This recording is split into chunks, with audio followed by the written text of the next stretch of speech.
कांग्रेस धीरे धीरे अपनी नीतियों के माध्यम से तेजस्वी यादव को खत्म करने की पूरी तैयारी कर रही है।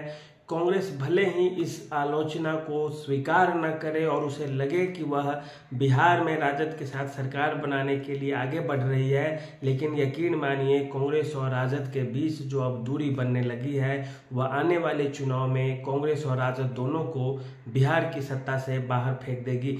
एक एक करके हम समझते हैं इन सारी रणनीतियों को, कन्हैया कुमार से लेकर पप्पू यादव तक और अखिलेश सिंह से लेकर के राजेश कुमार तक।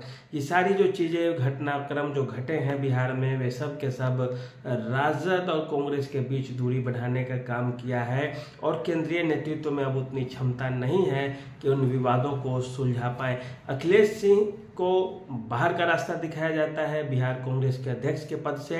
अखिलेश सिंह के बेटे जो मोतिहारी से चुनाव भी लड़े थे सांसद का, इधर आकर फिर वो अलग सीट से चुनाव लड़े थे। उन्होंने अपने पोस्ट में लिखा भी है कि जब नाश मनुष्य पर छाता है पहले विवेक मर जाता है। मतलब स्पष्ट है कि अखिलेश सिंह को हटाए जाने से बिहार कांग्रेस के अध्यक्ष के पद से नहीं खुश है आकाश सिंह, और इसका कहीं न कहीं आने वाले समय में आपको नतीजे देखने को मिलेंगे।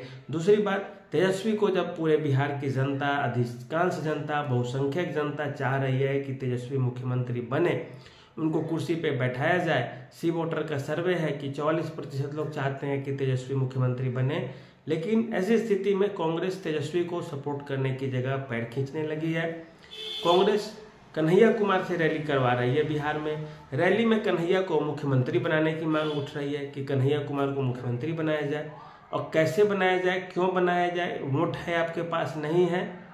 कन्हैया कुमार के पास राजद को हटा दे तो कोई वोट बैंक नहीं है, कोई कैडर नहीं है। वो जिस भूमिहार जाति से आते हैं उस जाति के लोग भी उनको वोट नहीं करते हैं, और करते तो बेगूसराय से हार के तो नहीं जाते मुंह लटका कर। दिल्ली से चुनाव हार के आए कन्हैया कुमार और टकरा रहे हैं सीधे सीधे तेजस्वी से। और इसमें तेजस्वी की भी किरकिरी हो रही है, कन्हैया कुमार की भी हो रही है, कांग्रेस की भी हो रही है।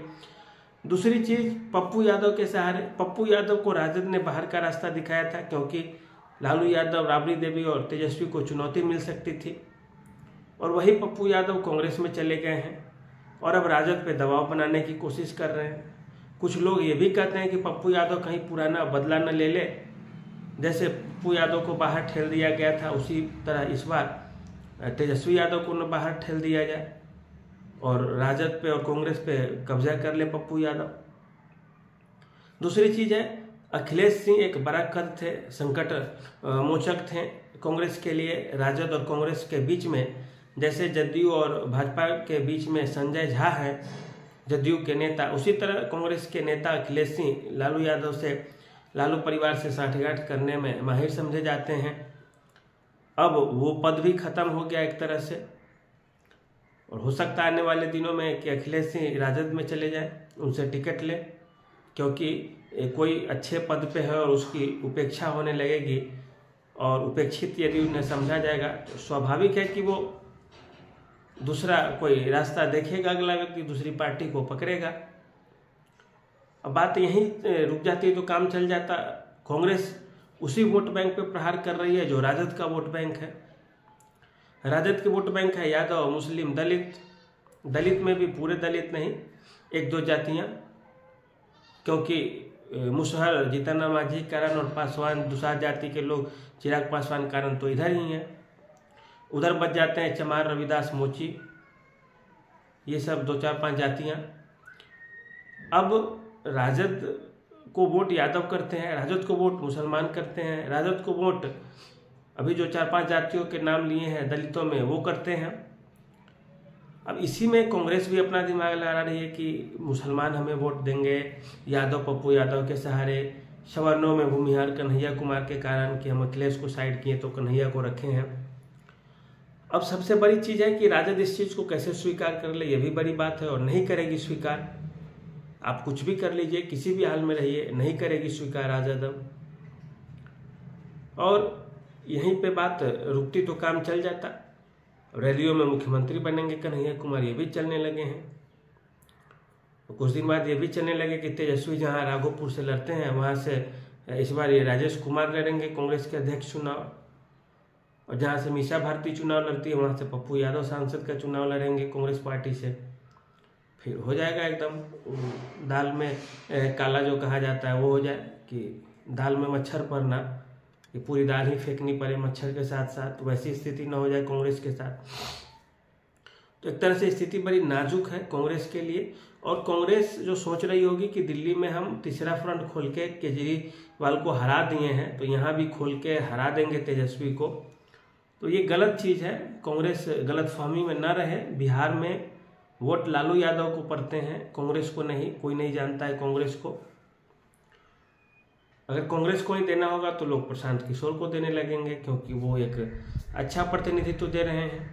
वो तो पहले पार्टी के पहले अध्यक्ष ही दलित दे दिए हैं, कांग्रेस तो बहुत दिन बाद दलित दी है, तो उधर क्यों नहीं जाएगा। प्रशांत किशोर की तरफ तो ब्राह्मण वोटर भी झुक रहे हैं, तो वो क्यों नहीं जाएंगे उधर। ब्राह्मण उधर, मुसलमान उधर, दलित वोटर्स उधर, क्योंकि दलित अध्यक्ष हैं उनके, और तमाम तरह के लोग कैडर वोटर जाएंगे। तो फिर ये कन्हैया कुमार से क्या फ़ायदा। कोई आरोप नहीं लगे हैं अब तक जनसुराज के ऊपर, और जदयू भाजपा के लिए बड़े मुस्तैदी से आवाज़ उठा रहे हैं। चुनावी मेढक की तरह नहीं कि हाँ 5 महीने चुनाव के भी बचे हैं तो चलो अब पूरा राहुल गांधी, प्रियंका गांधी से लेकर तमाम जो गांधी नेहरू है सारे पहुंच जाए बिहार में, चुनाव प्रचार करें, और फिर चुनाव खत्म हो, हार जाए तो चलते बने, फिर 5 साल बाद आए। उससे तो अच्छा है प्रशांत किशोर की बेचारे कई साल से मेहनत कर रहे हैं। उससे अच्छे तेजस्वी यादव है कि सड़कों पे दिखते हैं। तो तेजस्वी को घेरने के लिए अभी कांग्रेस के पास समय नहीं है और क्षमता भी नहीं है। तेजस्वी को घेरना ही है कांग्रेस को, तो सीधे कहे कि हम रिश्ता तोड़ रहे हैं तेजस्वी से, लालू यादव से, हम अपनी लड़ाई अपने लड़ेंगे, अपने दम पे लड़ेंगे, फिर मर्दों वाली बात होगी, सारी तैयारी ठीक से करके तब देखी जाएगी। लेकिन इस समय तेजस्वी को जितना घेरेंगे कांग्रेस वाले उतनी ही ज़्यादा कांग्रेस पीछे जाएगी, ना कि तेजस्वी यादव। तेजस्वी के जो वोटर हैं जिसके जो होते हैं वो होते हैं, आपके चिल्लाने से कुछ होंगे नहीं। कांग्रेस लोकसभा के समय भी बहुत हवा पानी दी थी, बांधी थी, लेकिन कुछ नहीं हुआ। जिसको जीतना था वो जीत ही गया, जिसको हारना था वो हारा ही। तो ये सब चीज़ें चलती है। कांग्रेस गलती कर दी है बिहार की राजनीति में एक तरह से, और इसका खामियाजा कांग्रेस को भुगतना पड़ेगा, आप यकीन मानिएगा। तो आज के लिए इतना ही रहने दीजिए। धन्यवाद, नमस्कार।